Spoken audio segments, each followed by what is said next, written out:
welcome everyone. Today I wanted to do a beginner's guide to pouring video because I have seen multiple videos out there and some of them tell you this, some of them tell you that, but I wanted to make my own and show you the way that I do it. This is not set in stone, this is not right, wrong, this is how I do it and this is how I get results. So first off, one thing that I see is a lot of the beginners go out and they buy multiple products and say, oh, I've got my paint, I'm waiting on my Floetrol, I've got to get the silicone oil, and then I'll be ready. In my opinion, you are overwhelming yourself before you even get started. You do not need all those products. You do not need Floetrol, silicone oil, you don't need any of that. You can get sales and results with just paint and water. I promise you it's possible. However, you run the risk of your paint cracking and crazing because there's not enough binder in there because you've mixed too much water in it. So this is a beginner's guide, a basic rundown of what you need to make a painting. Now, once you get the basics, then you can start adding in Floetrol, silicone oil, those type of things, the additives and all that. But in the beginning, you need to learn how to get the consistency of the paint right with the water and the paint. So, for my list of the required materials, you're going to need paint, obviously, some water. I suggest matte medium. And the reason that I say you need this and it's required is because when you add water to your paint, you're breaking down the binder. This acts as an additional binder to supplement what you've messed up in the paint with the water. And this will ensure that your paint doesn't crack and craze on you. Now, if you don't add enough matte medium, it can still crack and craze. But you're not going to go crazy and add, a ton of this to your paint and water mixture. It does not take a lot. This stuff is really good, and I get this at Walmart. There are many brands out there, many companies that make it, so you can just choose whatever's in your area, but this is what I recommend to get you started. Obviously, you're going to need cups and stir sticks to get your paint mixed, and a surface to pour on. I'm using cardstock. This is something that I suggest for beginners as well. You don't have to go out and buy expensive canvas. You don't have to go out and buy board. Board is cheaper. If you want to go and get some MDF board cut and some small 3x3, squares or something like that for you to practice on, I'm perfectly fine with that. I would suggest that because MDF board is not very expensive. However, canvas is. But in the beginning, when you were just practicing and learning the consistency and stuff, paper will do just fine. Now, this is a torch. It's a butane torch. It is not required, okay? But if you have one, by all means, use it. If not, it's fine. You can blow on the painting to pop the bubbles if you want. And everybody wants to know what kind it is, where do you get it, and all of that. All this is a butane torch. I have my fan on, so I don't know if it's gonna... There we go. It's just a butane torch, okay? You see these all over the place. I know you've seen them before. He's not focusing, but okay. It's a butane torch. Nothing special about it. It puts out a flame and heats up stuff very quickly. I got this at my local Walmart and I paid $10 for it. You do not have to go out and buy the $25, $40 ones. It's not necessary. You just need something that puts out a flame. You can also buy the fire starters, and you can get 2 of them for $5, I believe, at Walmart, and they have a torch setting on them. Now, is it this kind of flame that it puts out? No, it's not, but it is a more direct flame instead of just like a lighter, so it just concentrates the flame more, and you can use that as well. Now, I don't have proof that it will produce the exact same results that this will, but I have seen people use it and I have seen them get results with it. And if you don't get sales forming from it, at least you'll get the bubbles popped. So, let's get started. I have not done my June and July color collab So that's why I have these colors, this red, white, blue, and silver. I'm going to go ahead and do these colors so that I can get mine done, because I only have 2 more days. Or actually, yeah, today and tomorrow. So if you want any information on the color collab and how you can enter, I will put that information below in the description box for you guys. So here we go. Have my paint, cups, sticks, torch, it's not necessary. I have palette knives because I'm going to do a swipe and a pour. And anything will work. I personally like using my finger to swipe, and on small test pours you can. By all means do that. But for bigger pours, obviously you're not going to be able to do that. Now I also have a big squeegee that's, I think it's 12 inches wide. I've used that before. The thing with swiping is just to get your distance correct from your surface. That's my biggest issue anyway. So I have these as well. They are not required. You can go in your kitchen, as I did, and get a little icing spreader, something that you have like that. It is better on a bigger canvas if you have something that has this bend in it though, so you can really get in the middle of it without touching, you know, the outside. So you can swipe here, because if I try and swipe here, you know, there's so much back here that I'm gonna probably end up catching on. So for bigger pieces, I do suggest you to get something that is bent, or bend what you have. You can, you know, bend it too.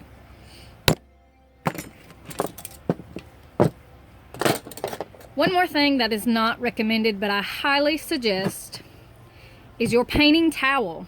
This is wet. It has nothing on it. It's just moist. And I rinse this out after I use it every time. And this has helped tremendously to keep the mess down. I love it. I don't paint without it. Also suggested but not required, napkins. Okay, I had to hunt down my water. This is just the little bottles that you can get at Walmart for ketchup, mustard, condiments, that sort of stuff. I just got one. I think they're 98 cents. And this is what I keep my water in. It's convenient. I like it. I can cover it, be done. So, gonna get started with mixing my paint. I have these little bitty cups here. I got these at the dollar store, and I use these for trials, tests, things like this, where I'm not gonna use up a lot of paint. I'm just gonna shake these really good. Folk Art. This is Folk Art Metallic, Sterling Silver. Then I've got Folk Art Wicker White. And I've got Apple Barrel, Red Apple, and Folk Art Lipstick Red. Oh, I see. There we go. Sorry about that. So, mixing paints, brands together, I have not had any issues with that. I do it all the time. A lot of my paints, I can't tell you what brands are in them because I mix them and store them and then just bring it out when I need that color. However, since I'm expecting now, I can't do that. But I did learn, did my research and everything, and I can paint, but I can paint with paint in that medium. I can't use the additives and stuff like that that I had been using. Definitely, I can use glue and water mixture that I use. But for this video, I'm going to use the matte medium. But as far as like the Floetrol and the paint additives and stuff like that, I won't be using any of those until a while from now. So the biggest thing of this whole process is figuring out what the consistency should be. That's the hardest part for everybody. And I'll tell you, I have never measured anything, okay? From the beginning, I've never measured anything. Now, I did do a video where I measured things to try and make it easier on people, but I feel like it just made it more complicated. So, I've got a little bit of paint in here, okay? And I'm just going to add some water and stir.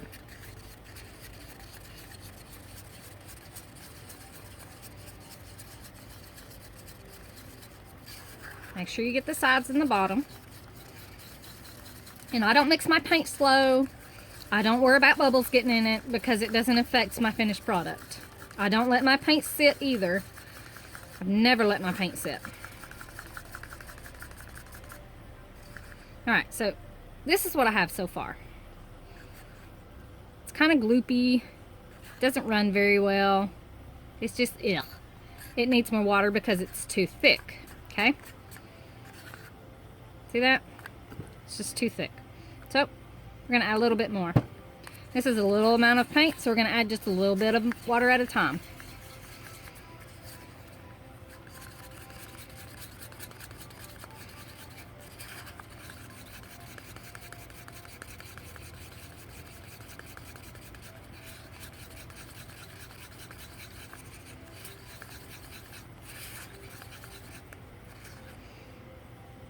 Okay, still kind of gloopy, dropping off in globs. Don't want that. Add a little bit more.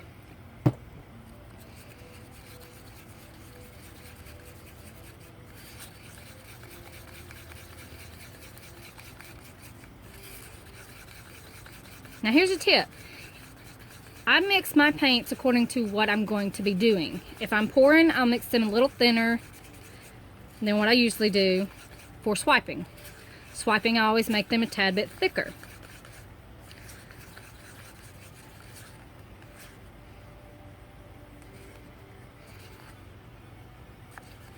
That's getting there, but it's still not as thin as I want it to be. So I'll just add a little bit more. The biggest thing, since I can't be there with you to say, okay, that's enough, stop, you're good, is to just add a little bit at a time and test. Practice adding your water and your matte medium. Remember, matte medium is going to thicken it up. So I always thin it out with my water first.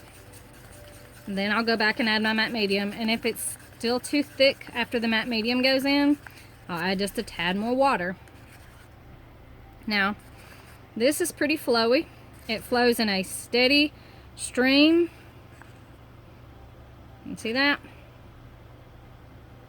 Got a couple of drips on the end, but it's still globby to me.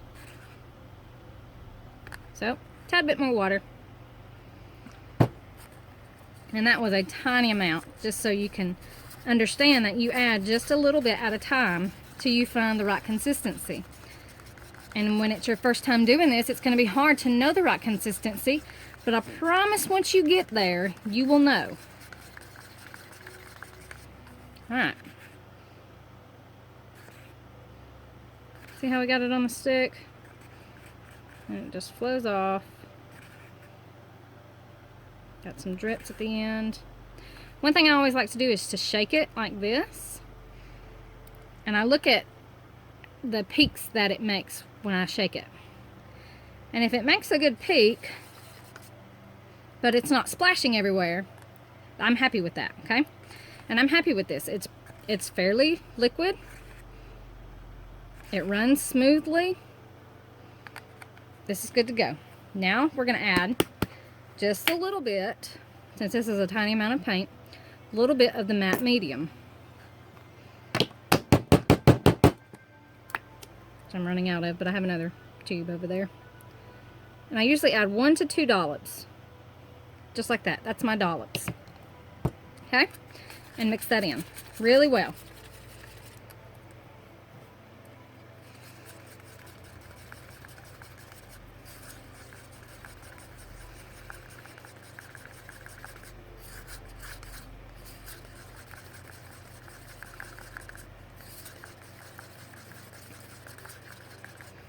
Okay, we'll test it one more time before we set it aside and say it's good to go. And I'm happy with that. It didn't thicken it up too much. It still flows nicely. I like that. So I'm going to mix the other colors up and then I will come back. Alright, so with the red, all I used was the apple barrel. I didn't put any of the folk art in there. And while I was mixing the white, what I wanted to show you is what happens when you make it too thin. Now, I put a little bit too much water in here, and I've already added the matte medium to see if that would thicken it up a little bit, but it didn't thicken it up enough, okay? Now, I want you to look carefully, okay? Do you see how runny and watery this is? It's not holding a steady stream. It just kind of drips out everywhere, okay? It's very, very liquidy. You can see how it splashes up when I shake it. This is too thin. Now, If you get it too thin, what you can do is you can add a little bit more matte medium, or you can add in more paint. And I'm going to add a little bit more paint to mine, not too much, a little bit at a time. You can always add more, but you cannot take away. Remember that when you're doing this. So I just add in a little bit more paint, stir that in really well, and then I'll test my flow again. That's better. It's still a bit thin, so I'm going to add just a touch more paint.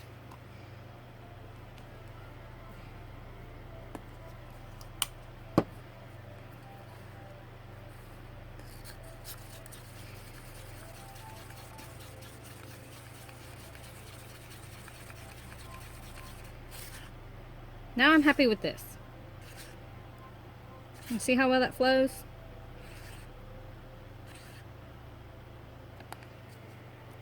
And I also wanted to show you the metallic. Metallic paints are much thinner than your regular paint. And you don't have to add much of anything to these.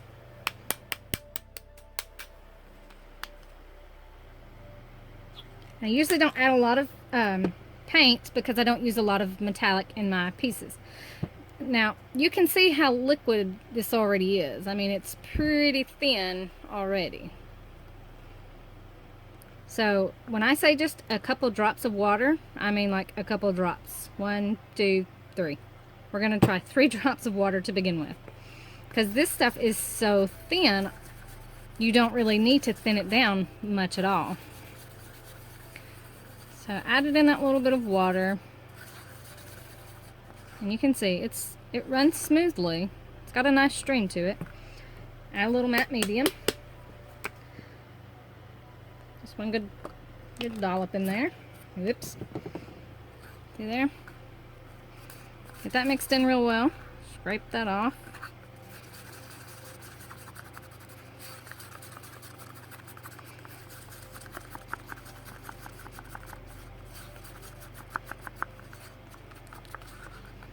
And that thickened it up a good bit, so a couple more drops of water.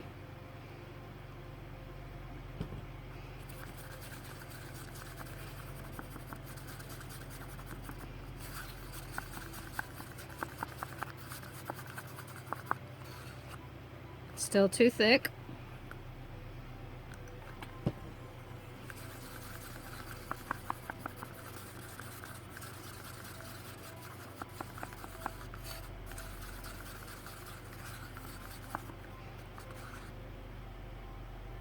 I'm happy with that. It's a little thicker than the other ones, but it's fine. It's metallic. It stays pretty thin anyway, so it doesn't bother me that. Oh, it doesn't bother me that much. That it's just a tad thicker. That also means that it's not going to mix easily with those, so I'm not going to get gray into my colors. Let me get this off.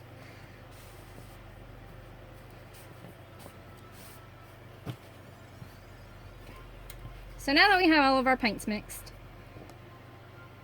what I'm going to do is a small swipe and then a small pour. And I'm going to bring y'all in closer so you can really see what I'm doing. That's a little better. Let me get these over here. We're going to start with red. A little white. And this is why you test, because when you're doing this test, if it doesn't turn out the way you want, you know something's not right. And you can always go back and fix your paint consistency at this point. However, you cannot do it the opposite. You can't pour on a big old canvas or board, whatever you're pouring on, and then go back and fix it later. And I'm just going to drizzle this in between here. Like so. Yep, got a little blue in there. Yeah, it'll be alright. And I'm going to use white. You can see how thin the white is because the silver's sinking right through.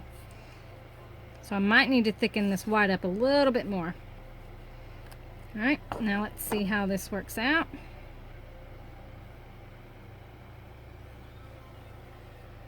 Okay.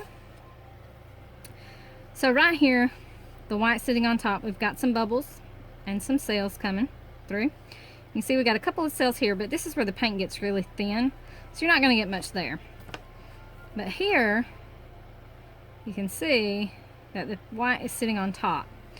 Now, when it comes to swiping, you don't keep swiping over and over and over because you just mix everything together. And it's not going to do but so much. So, I'm going to torch this and show you what happens when you torch it. You can see there's a little bit of cell action going on right there too.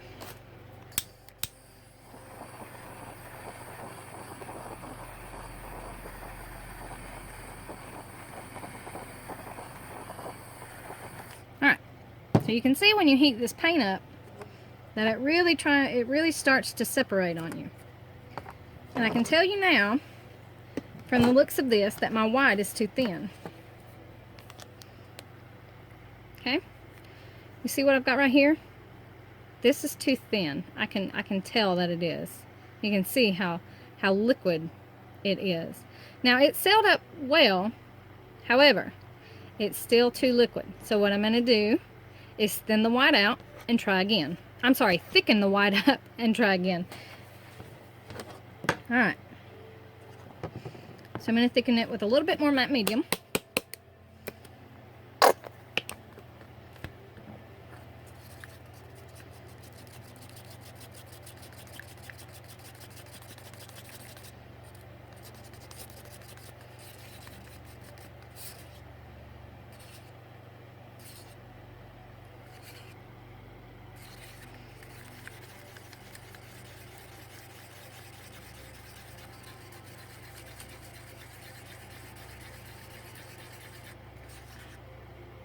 Alright, that's better. That's a little thicker.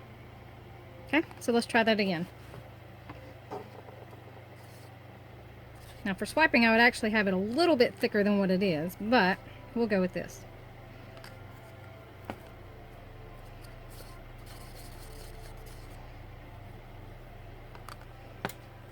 I'm going to do blue first. And then touch of silver here and there.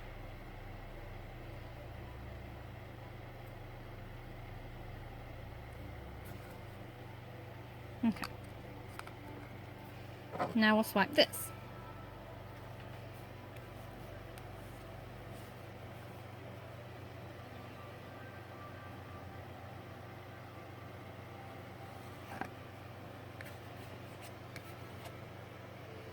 Now you can see that my white is sitting on top of the colors a little better.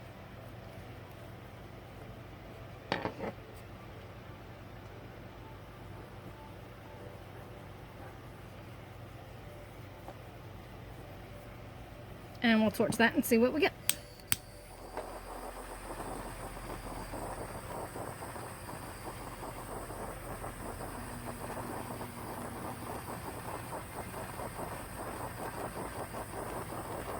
Once you heat the paint up so much, it'll start to separate. If you just go over it like this, all you're going to do is pop bubbles. So you just go back and forth over it really quickly to heat it up slowly. And that way you don't burn it. Okay?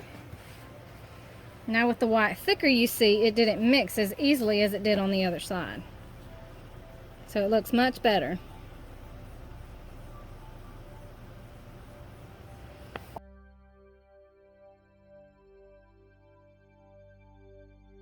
Alright, and now, since we've done the swipes, we will go ahead and do a small pour.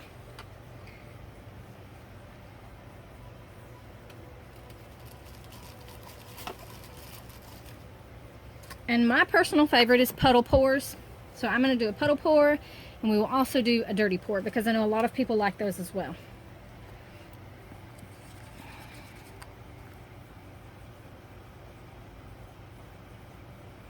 The key with puddle pours is just small drops or dollops of paint here and there. The bigger your circle, the more of that color you're going to have on your painting, obviously.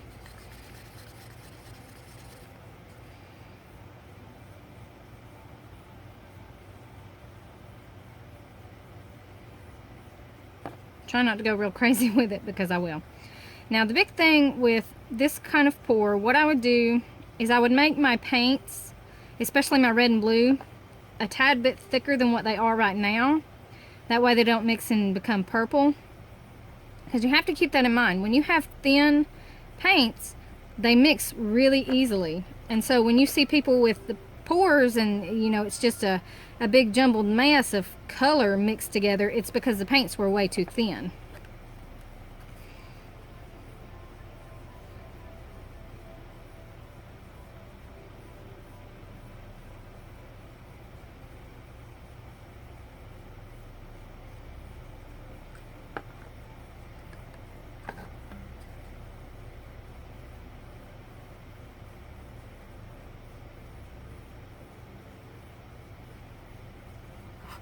Alright, now what I'm going to do is run my finger through it to mix it up a little bit more than what it already is.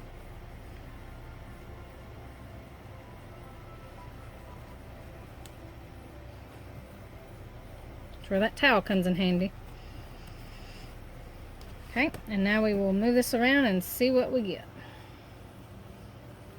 And I have found that if you wet, especially paper, if you wet the paper where you want it to flow, it'll work a lot better. This also happens with canvas too a lot. You can, you know, make sure it's wet before you go to moving it around, and it'll flow a lot better. All right.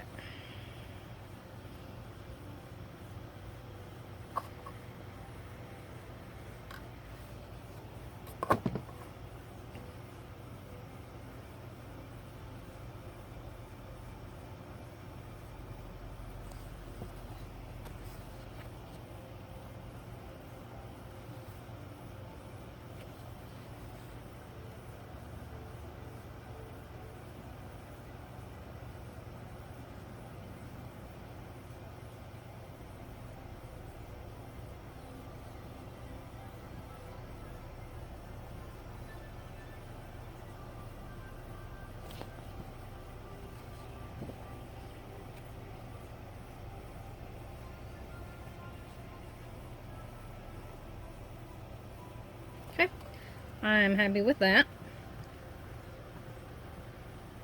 And now we'll torch it and see what we get.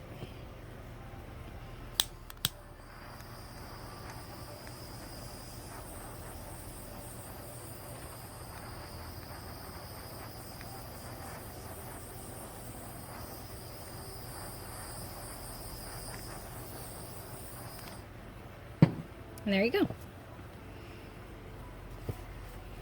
It's not huge cells, but they are there. I'm not a fan of the huge cells. They do look good on some things, but not everything to me. But we have some lacing in here and the cells that have formed.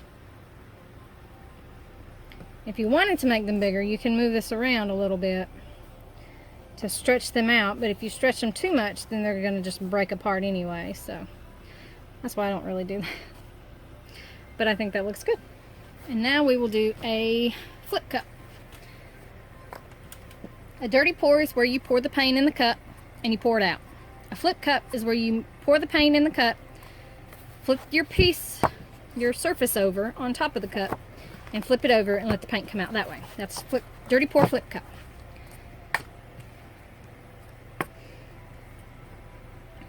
Now when you're doing this, keep in mind that you don't want to pour red into blue because it's going to make purple. So you can do your best to keep them separate by doing this. I don't have much metallic left.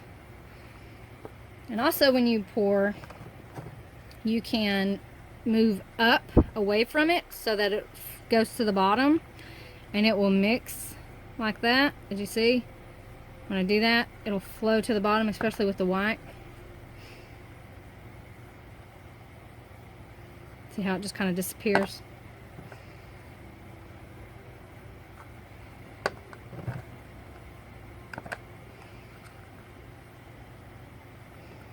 Get the rest of this out of here.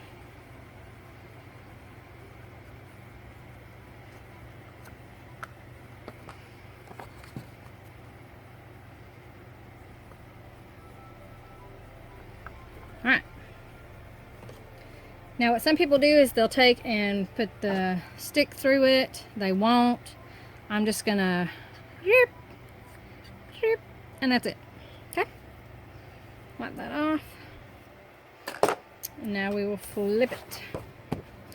Try and make your seal as tight as possible when you flip it over, so you don't make a huge mess and spill it everywhere. Let it sit for a second so the colors can sink down.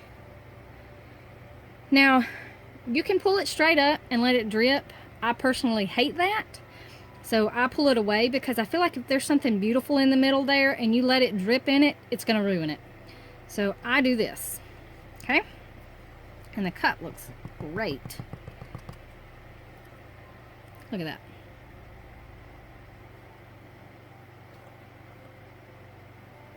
Alright. And now we're just going to move this around. My suggestion for if you want big sails when you do this, you see I already have sails made right here. I suggest you pour use 2 cups, you know, one on each end of your canvas. And what you do is you spread it till it's about a 1/2 inch to the edge. And then torch it to bring those sails out. And then move it the rest of the way. That's what I suggest, unless you just get big sails from the get-go. We have a lot of white in here. I don't want to cover up all this blue though, but when I torch it, you can see all these bubbles. When I torch it, all that red and blue is going to come out from up under there. And it will show itself. Because it looks like crap right now. I can move it back down this way and bring that blue back into it.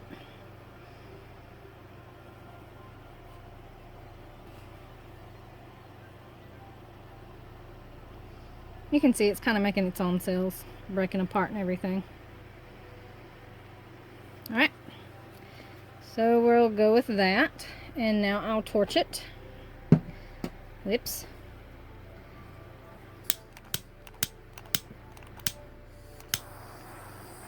You see it's popping all the bubbles, and now it's going to pop bubbles and separate that white paint.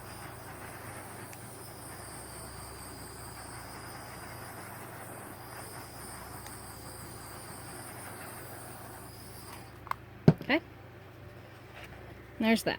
You got the blue coming through, the red kind of mixed with the white a little bit, but I don't think it looks too bad.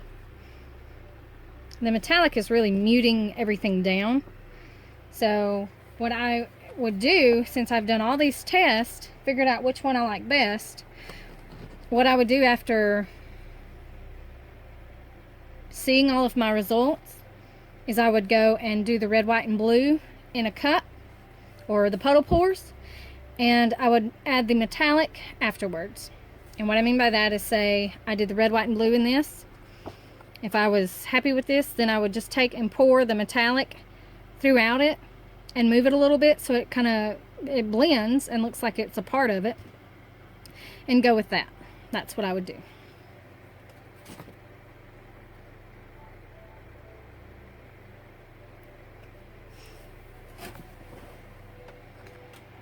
The cup still looks great.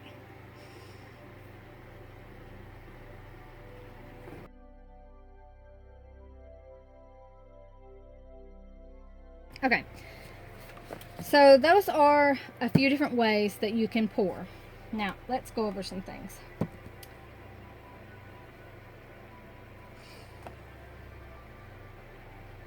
What you don't want to do is make your paint extremely thin, because it's going to mix together.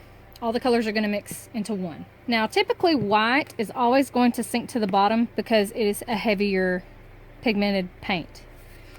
And when you pour this into a cup to do a dirty pour, or you know, something like that, typically it's going to sink to the bottom. Each paint has a different density, and I don't know them all specifically, but I do know that white is the heaviest, and I believe zinc white is at the top. It is extremely heavy, more than titanium white. But like I said, what you want to do is mix a little bit at a time.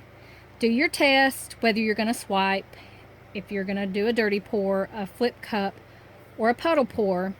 test your method first. Once you get those results that you're looking for, then you can move on to a bigger piece. And when I say a bigger piece, I mean like a 6x6 canvas or a 3x3 canvas, okay? And you can work your way up, because what you don't want to do is invest all this time and money into something and waste every bit of it. The bubbles aren't a big deal when you're mixing.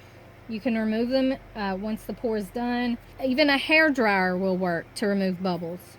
If you don't have a torch, you poured your piece and there's bubbles everywhere, go break out your hair dryer. Don't get close to it though, because it's going to spread your paint. But you can hold that up so that heat will touch it just enough to pop the bubbles. Now, as far as additives go, I was using this. This is an additive and extender. It makes the paint flow so much more easier, and it's just so smooth. But as I said, I am expecting, and I will not be using this for quite some time. I did not find that it helped create sales. It may have. Honestly, it improved the flow of the paint. I can't say 100% that it helped get sales though. Another additive that a lot of people like is the 3-in-1 silicone oil. This is all temp, so torching it isn't gonna hurt it.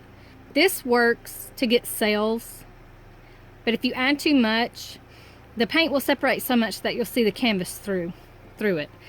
And I have a video of where I used this and the paint kept separating, and I just took my little stick and dabbed a blob where it had separated too much, moved it a little bit and torched it again, and it blended in well. I'm not a huge fan of the silicone oil. I actually stopped using it for quite some time because of that. If you add 1 drop, you know, it'll, like these cups here, 1 drop would be too much for them. It would be too much. But if you have like this whole cup filled with paint, you know, big cup, a drop would be okay, in my opinion. However, like I said, I'm not a fan of it. I don't really use it anymore, and I still have an entire bottle, but we will find something to use it for. Probably its purpose, its correct purpose one day. And another additive, which can be an additive or kind of a last resort type deal, is alcohol. I absolutely love alcohol. I love spraying it on the top of my pieces. Now, a tip though, if you're gonna torch it, you can't really spray it after you torch it, because when you torch it, it dries up the paint and acts as a film. It puts a film over it. So this alcohol won't penetrate very well. And if you spray a lot on there, it's gonna penetrate through it. But typically, a good fine mist is all it takes.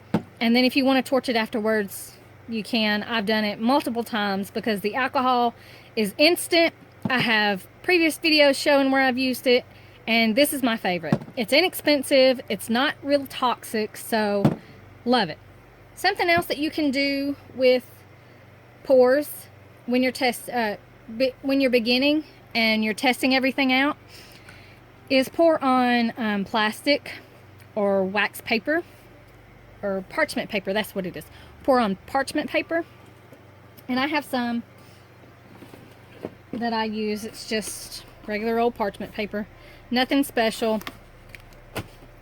And what I do is I go to Walmart and I get these they're 98 cents drop cloths, and these last me forever because I just pull it out, cut a little bit, spread it over my table, and then I put the parchment paper on top of that, and I can remove about 90% of the paint that I've accumulated on that parchment paper. You can move the parchment paper out of the way if you're going to do another pour, or you can just let it sit and dry, and that will create a skin for you. But if it is thick, it's going to take forever to dry. I'll go ahead and tell you. That's something else that you can do with your test pours and stuff. If you get an amazing one, but it's not on a canvas, at least it'll be on a piece of parchment paper, and it'll dry, and you can use it as a skin. So you can attach that to a canvas, make a piece of jewelry with it. Endless possibilities. Another thing that I have a lot of questions about is varnish. Right now I'm not using varnish, and when I do use it, it's outside on a slightly windy day so that I know I have good air circulation. But what I use is spray varnish. It's just a semi-gloss top coat. You can buy them, I don't know where all you can buy them, but I get mine at Walmart. I get almost everything at Walmart. I like the spray. It's hard to get a very even coat when you use the spray if you're not careful, because you'll have one area, because you spray like this going back and forth over it, and you'll have one area that's built up a lot and then one area that just has a little dusting of it, and you can see it on there once it dries. You can see it. So if you're worried about not being able to get the coat even, I would go with something different. I don't use resin. I don't want to use resin. I have no interest in resin. It is just not something that appeals to me at all. But there are plenty of people that do, and there are plenty of resources on how to use it. So you can search that after you're done watching this. But you can also coat it with, there are a paint on varnish top coat type things. There's ones you can mix up and pour on, and I mean, there's all different types. You just have to find what works best for you. The spray works best for me. I do not want to use resin, so I mean, I would love to be able to send my pieces somewhere and someone resin them for me. That would be cool, but I have a feeling that it would be very expensive, so it's just not of any interest to me. But you can research, varnishes and things like that. Another common question is, does silicone leave a residue? And when you go to varnish it, can you varnish on top of this, or do you have to wipe the painting off first? I have used this in pieces, and my pieces have dried for about 2 to 3 days, and I have spray varnished them with no problem. It did not puddle up in any place. It didn't not coat where the silicone was. It was just one clean coat. I have had other people say that it does affect the varnish. I have not had problems with it. I don't know if it's because I let my pieces sit so long and it kind of dries out, evaporates, whatever, I don't know.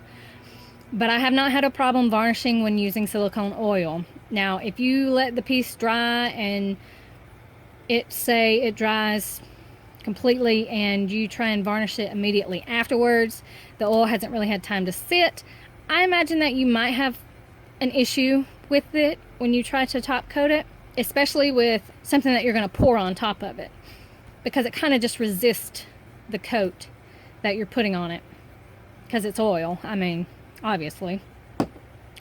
But like I said, with my spray varnishes and letting them sit and dry for as long as I do, I have not had an issue with that.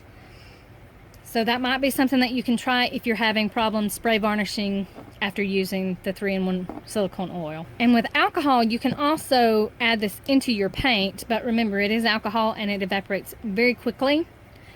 So I don't really do that. I just spray it on top and go from there. I did make an oil and water mixture as well. A couple drops of the oil in one of these spray bottles with about this much water, just a couple drops. Shake it really, really good. Get it mixed as much as possible and spray it on top of your painting, and it will work that way as well. And I tried that so that I wouldn't actually have it mixed in the paint, but it would only be on the surface of the paint. So therefore, if I did have to remove it, it would be a lot easier. Another thing that I use instead of just the water is a glue and water mixture that I mix up. And it's pretty much just some extra matte medium. It acts as a binder. It helps the paint not crack and craze as it dries.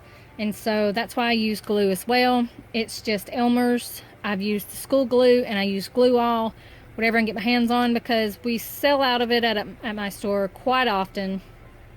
But that's why I also have the matte medium, because it is an acrylic based matte medium. It is made for acrylic paints, and it supplements what everything else does not. Other than that, I think that's about it. If you have any questions, comments, concerns, leave them down below and I will do my best to answer them. If anybody wants to participate in the color collab, you've got till tomorrow to get your images submitted to the email address that I will also leave down below. I've also got some other videos that I'm gonna do that may help you guys out a little bit more. So stick around, stay tuned, and thanks for watching. I'll see you guys later.